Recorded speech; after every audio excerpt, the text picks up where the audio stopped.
초등학교에 다니며 많은 생각을 하고 많은 감정을 느꼈다. 중학교를 자퇴하고 1년 반 만에 내 또래가 23명이나 되는 학교에 입학하며 걱정을 많이 했었다. 내가 애들하고 잘 지낼 수 있을까, 또 중학교 때 일이 반복되지 않을까 겁이 났었다.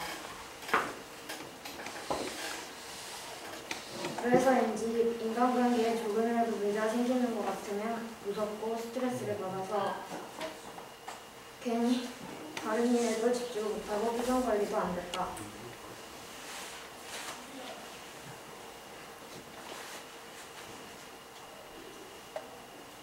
애들하고 부딪히면서 친해지고 점점 크는 걸 텐데 부딪히는 과정이 너무 아프고 무서워서 친한 척하고 잘 지내는 척 했었다. 지금도 이런 얘기를 하면서 애들이 어떻게 생각할지 일부를 읽고 괜히 어색해지고 관계가 뭐라 될지 무섭다. 그래서 지금까지 하지 않았지만 이 얘기를 하지 않으면 내가 내 과거를 숨기고 속이는 것 같이 느껴질 것 같아서 말해보려고 한다. 나는 어렸을 때부터 환경이 자주 바뀌었었다. 자주 이사를 다녔어야 했다. 생각해보면 모교가 어디인지 모를 정도로 많이 다녔다. 때는 새로운 집, 새로운 환경이 마냥 신기하고 재밌기만 했다. 친구들을 사귀는 것도 몇 달 다니고 새로 만나서 사귀는 것을 즐기고 당연하게 생각했다. 이렇게 초등학교 저학년 때 전학을 자주 다니다 보니 나는 깊은 관계의 친구보단 얕은 관계의 친구를 사귀는 데 익숙했다. 나의 깊은 내면을 보여주지 않고도 친구가 될 수 있다는 걸 알게 됐고 그렇게 지내는 게 편하다고 느꼈다. 다른 친구들도 나에게 깊은 내면을 보여준 적이 없었고 초등학교 때는 그런 게 있는지도 몰랐다. 초등학교 9학년이 되고 캐나다에 갔다 온 뒤로 내 생활이 좀 달라졌다. 나는 1년 동안 가족과 떨어져 캐나다에서 지내면서 성격이 바뀌었다고 느꼈다. 캐나다에 가기 전에는 까불대고 말도 많았는데 한국으로 돌아왔을 때는 전부 조용하고 차분해졌다.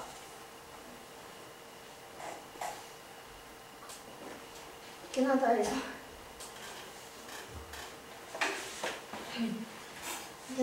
그리웠던 가족들도 서로 떨어져 지내고 언니랑 같이 할머니, 할아버지랑 살면서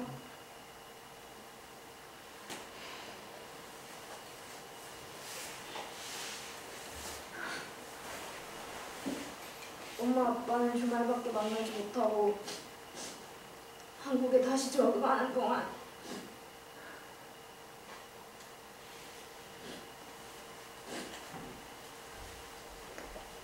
고민을 털어놓을 사람이 없어서 더 조용히 속으로 알았었다.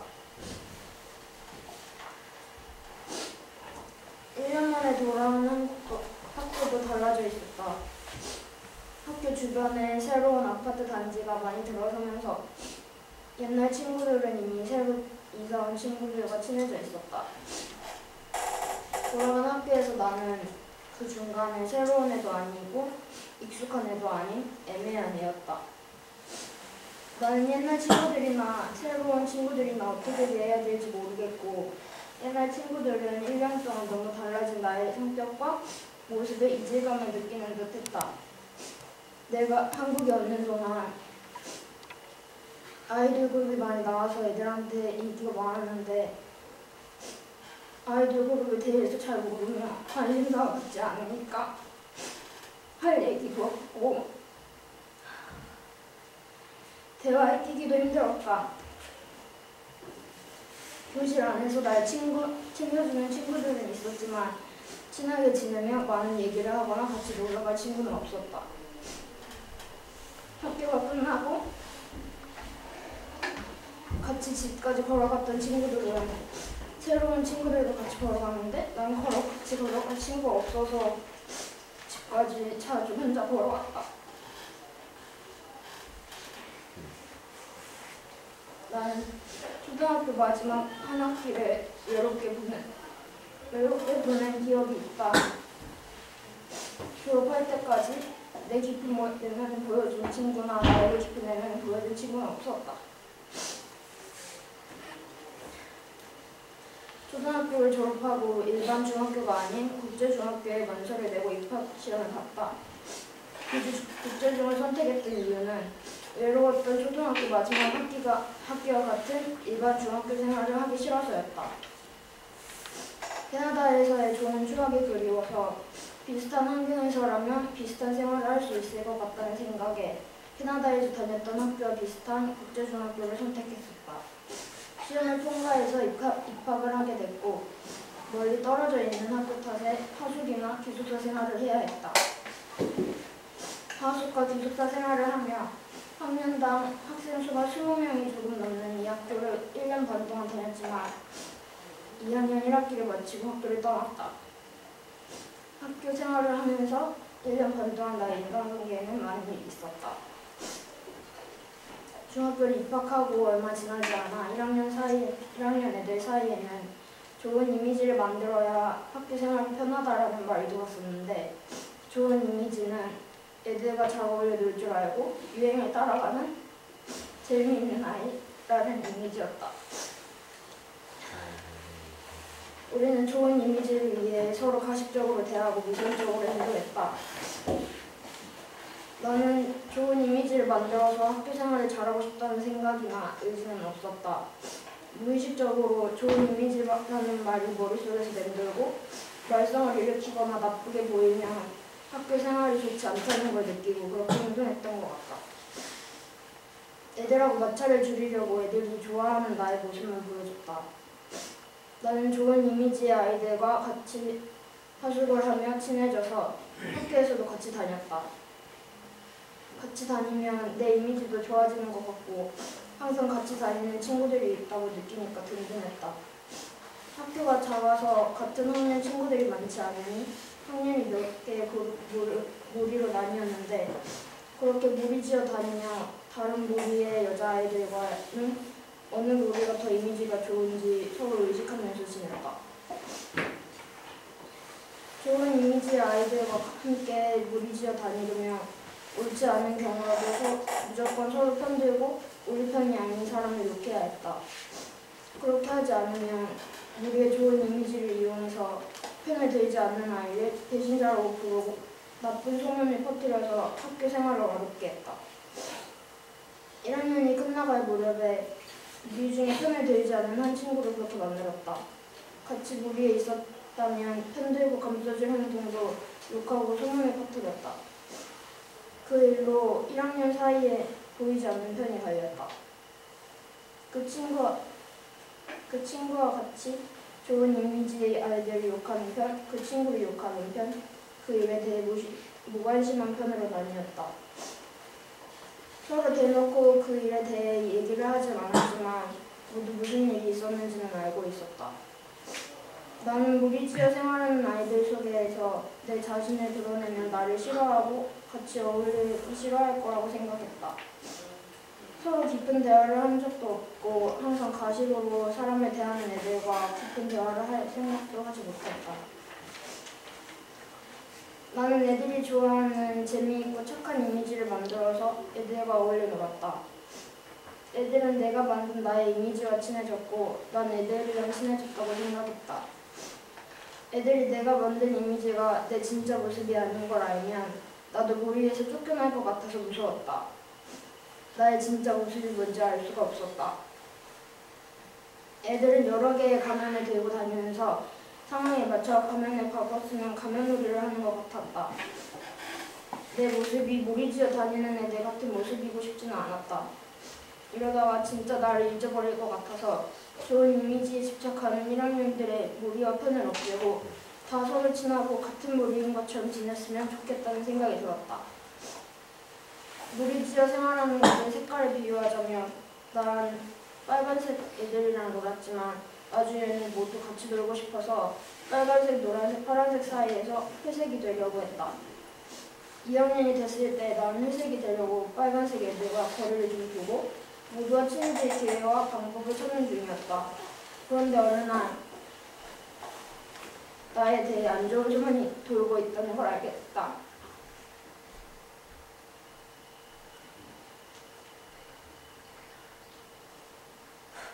나중에 안 사실이지만 하숙을 하며 친해졌던 빨간색 애들은 내가 기숙사에 들어가며 기숙사 친구들에게 나쁜 소문을 퍼뜨려서 일부러 빨간색 애들과 친하게 지내지 못하게 한다고 생각을 했다는 것이었다. 나쁜 소문으로 애들을 이간질하고 다닌다는 얘기가 돌고 있었다. 애들은 배신감에 휩싸여 나를 아는 척도 하지 않고 말도 걸지 않았다. 기숙사 애들도 그 얘기를 듣고 조용히 나와 거리를 두기 시작했다. 대놓고 나에게 소문에 대해 물어보거나 말하는 사람이 없으니 나는 제대로 된 상황 설명도 하지 못하고 외톨이가 되었다. 빨간색 애들에게 버림받고 거짓말쟁이라고 불렸던 그 친구의 상황이 됐다. 그 친구와 그 친구를 이해해주던 애들 몇 명을 제외하고는 다들 내 상황을 모르는 척했다. 내가 친구라고 생각했던 애들은 내 친구라는 가면을 쓴 남이었다. 오해를 풀려고 해도 나를 아는 척도 안 하는 애들에게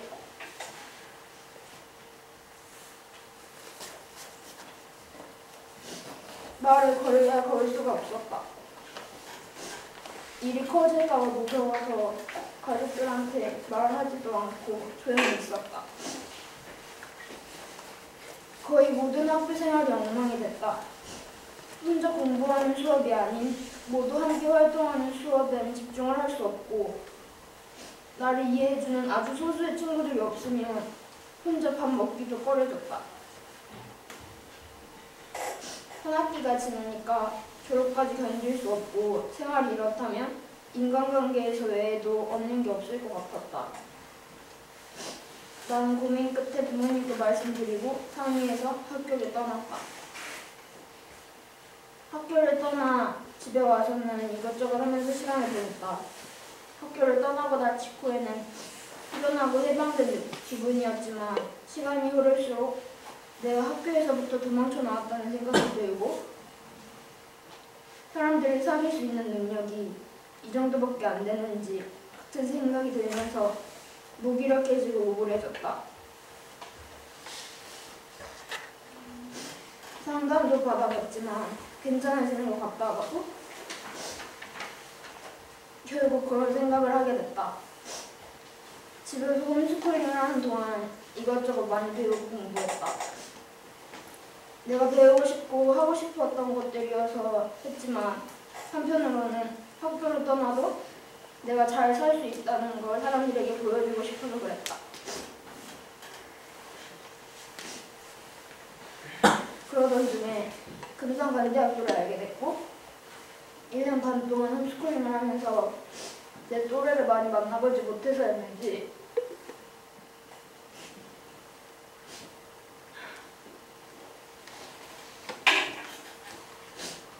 고등학교에 가서 행복한 학창시절을 보내고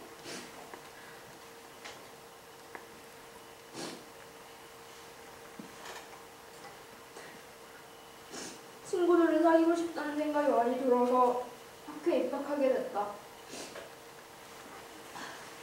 나는 1학년으로 학교에서 잘 생활하다가도 인간관계에 문제가 있다고 느끼며 별일 아니어도 불안하고 스트레스를 받았다.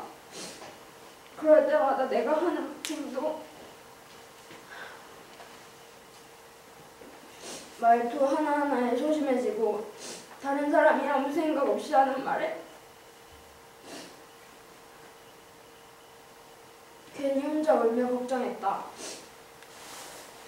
내가 사람들하고 원만히 지낼 수 있는 시간이 1년밖에 안 되는지 심각하게 걱정하고 우울했다.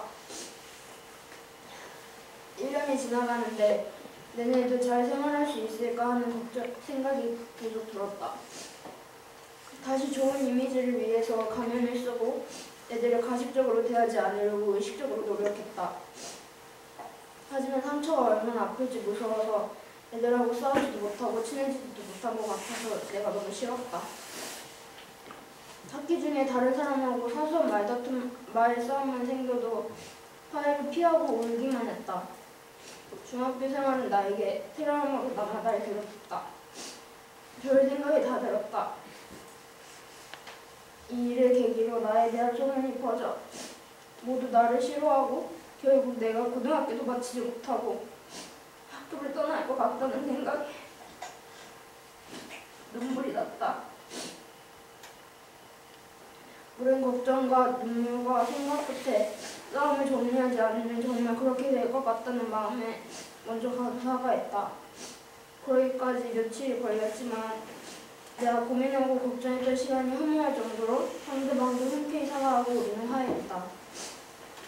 그런 일을 계기로 화해하는 것에 대한 두려움이 줄어든 것 같다.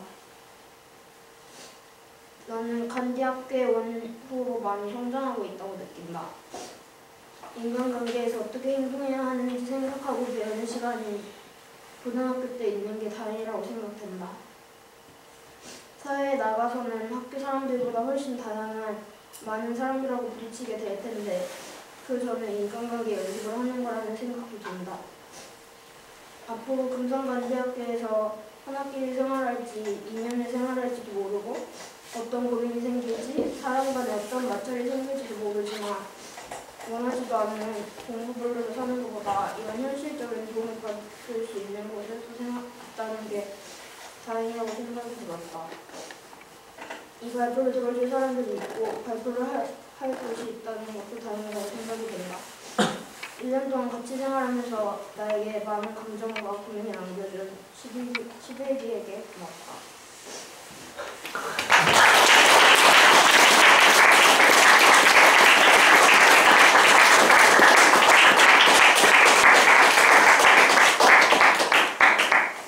이현이 누가 끝났는데 질문이나 코멘트 있으신 분?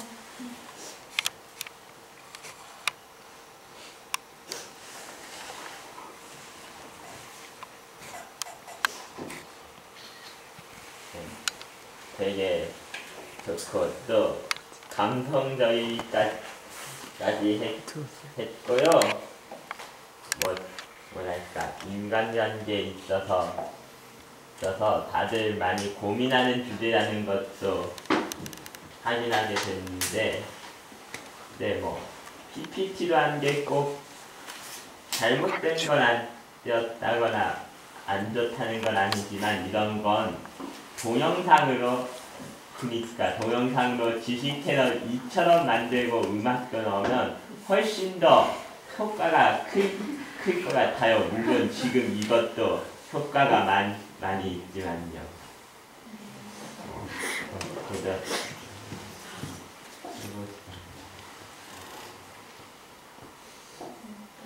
질문이나 코멘트 있으신 분?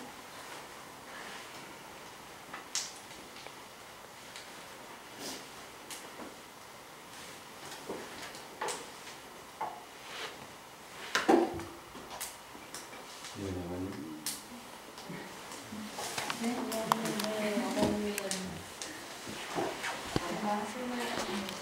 저보다 다른 분 얘기를 좀 듣고 싶은데요. 이현이가 아픈 과정을 좀 거쳤죠. 그 아픔이 부모인 엄마 아빠도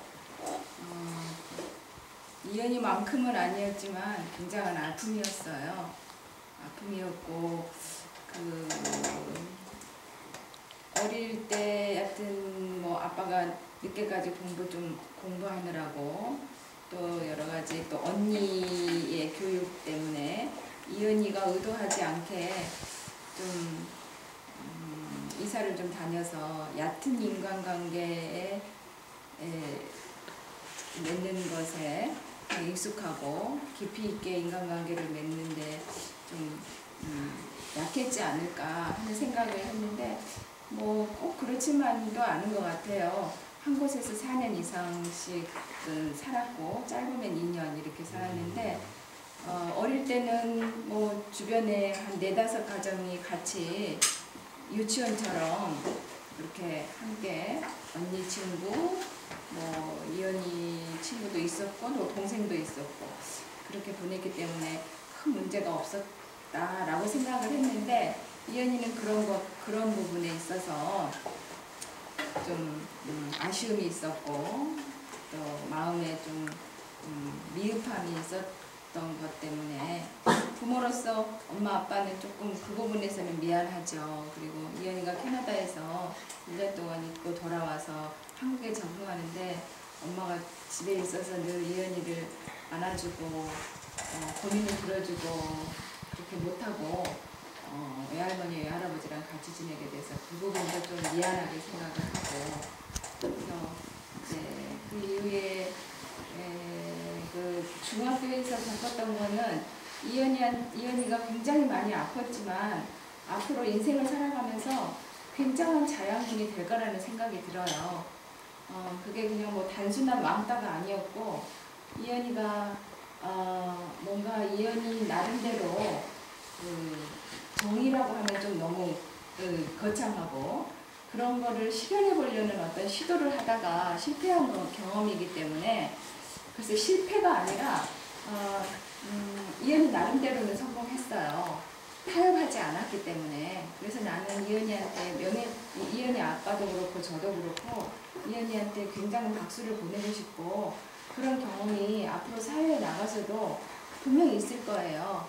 그런데 진심과 또 그 정의가 우리가 확인하지는 못하지만 실현이 된다고 믿고 그렇게 살거든요. 그러니까 이현이가 중학교 때 겪었던 그 일이 아프지만 이현이의 성장에 이현이도 간단히 썼지만 이현이의 성장에 굉장한 자양분이 될 거라고 생각을 하고 또 그래서 간대학교를 선택을 해서 간대학교에서 이현이가 나름대로 의미를 발견하고 또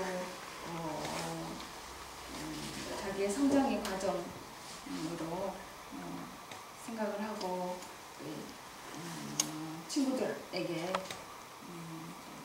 그런 좋은 감정을 표현할 수 있고 또 오늘 이런 발표를 또 할 수 있어서 자기의 내면에 있는 것들을 이현이가 잘 꺼내놓지 않는데 부모인 엄마 아빠에게도 잘 꺼내놓지 않는데 이렇게 꺼내서 이렇게 한다는 거에 대해서 고맙고 또 한 가지는 얘기하고 싶은 거는 너무 우물안을만 들여다보면 우물에 빠질 수가 있어요.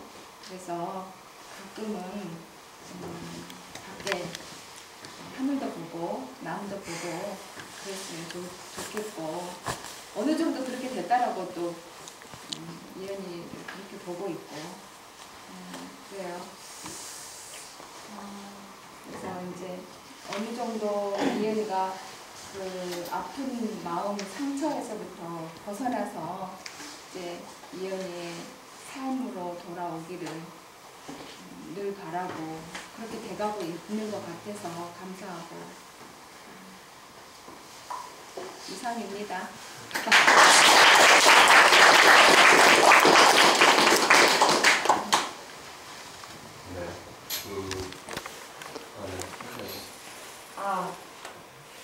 저도 중학교 때 이현이랑 비슷한 경험이 있었어요. 그래서 발표 보는 내내 저도 계속 눈물이 나고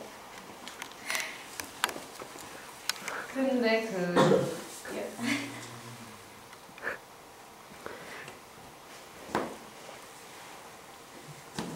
저는 오히려 사과하는 법을 이현이한테 먼저 배운 것 같아요.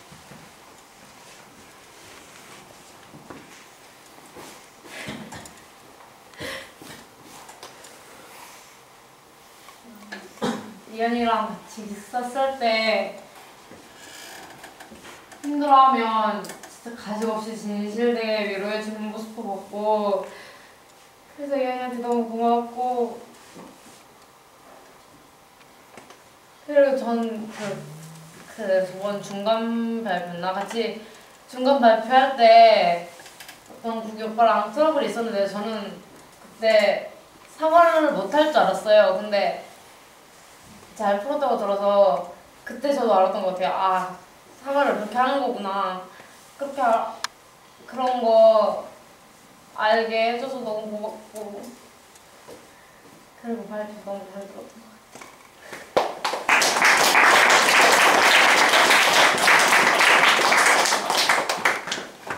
그다음에 또 질문이나 코멘트 있으신 분?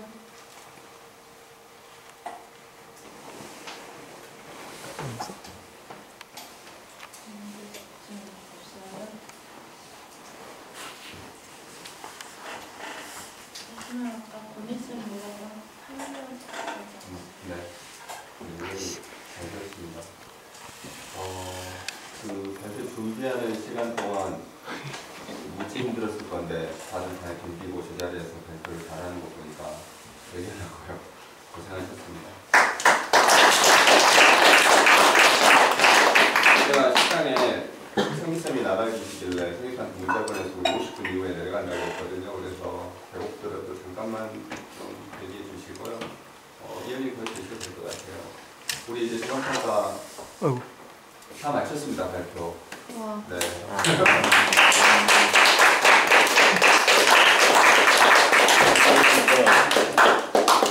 오늘 날씨도 흐리고 네, 좀 어둑한 분위기에서 자기 얘기를 해준 세 분 고생하셨고요. 사회자 어저께 시선 공부증 얘기하셨는데 네, 잘 견뎌내고 사회 봐서 고맙고요. 그리고 저 정인이하고 태연이 이렇게 동영상 찍어준 것도 네, 박수 한번 쳐주시죠.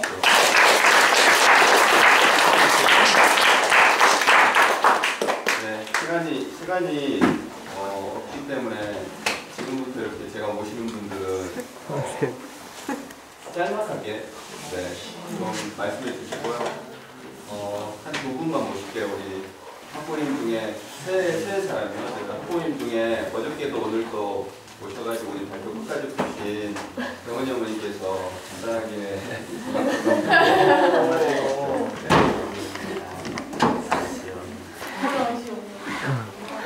얘들아 수고했어.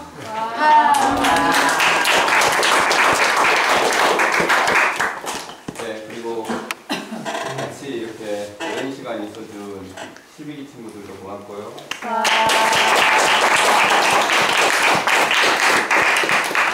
한 사람만 좀 얘기를 들어볼게요. 시간이 있었으면 다 다시 펴봤을 텐데 누가 해줄래요? 해주고 싶은 분. 이걸요? 마무리 멘트? 네.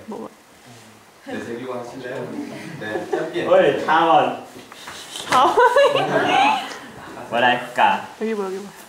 여기 봐주세요. 갑자기 하게 돼서 뭐라고 해야 될지 모르겠는데 11기들도 아무튼 발표를 잘하더라고요. 특히 저도 배우고 싶은 부분들이 있고 그래가지고 11기 형 누나들 발표 잘했고 잘 봤습니다. 무사히라는 말을 쓰긴 좀 그렇지만 잘 맞춰지니까 뭐라고 표현해야 되지? 뭔가 끝나서 좋기는 한데 더 듣지 못해서 아쉬운 시원섭섭함 이런 거 때문에 특히 자기 얘기도 많이 해줘가지고 11기 발표는 좀 많이 기억에 남을 것 같습니다. 감정이 엄청 복잡해요, 실제로는.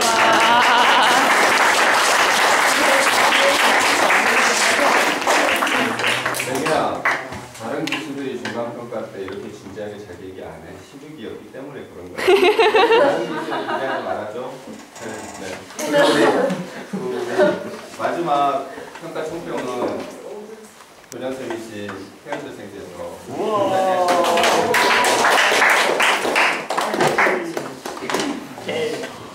태영아연 너무 잘 들어서 경험 저도 처음입니다. 이렇게 자기 이야기 이렇게 풀어내는 경우 제가 못 봤는데 너무 잘 들었어요. 그리고 예전에 이런 말이 있어요. 대안학교에서는 한 명이 한 학교다 이런 얘기했는데 오늘 들어보니까 한 명이 한 학교인 것 같아요. 그 삶이 그 사람의 삶 하나하나가 여러분한테 다 느껴져서 감동적이었어요. 제가 들으면서 어제는 다 못 듣고 오늘은 들었는데 단어가 세 가지가 떠올라서 첫 번째는 성장의 연대기라고 느껴졌어요. 이렇게 커가는 것들이 한 학기에 혹은 한 분기에 마음의 키가 1cm 정도씩 이렇게 커가는구나라는 점이 너무 좋았고요.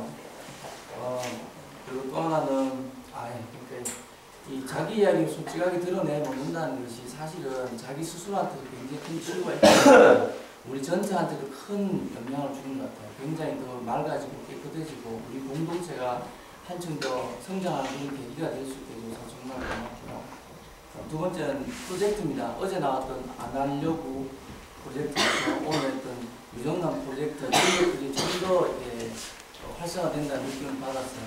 학교가 학교 철학이나 이런 것들이 프로젝트화 된다는 그런 느낌을 많이 받았고 그 다음에 마지막으로 한마디 느낌은 뭐냐면 단대학교 살아있네. 오늘 수고해주신 박영호 선생님하고 그리고 선후배들 다 끝까지 이렇게 했고 함께 지켜주신 11기를 모두한테 감사드리고요.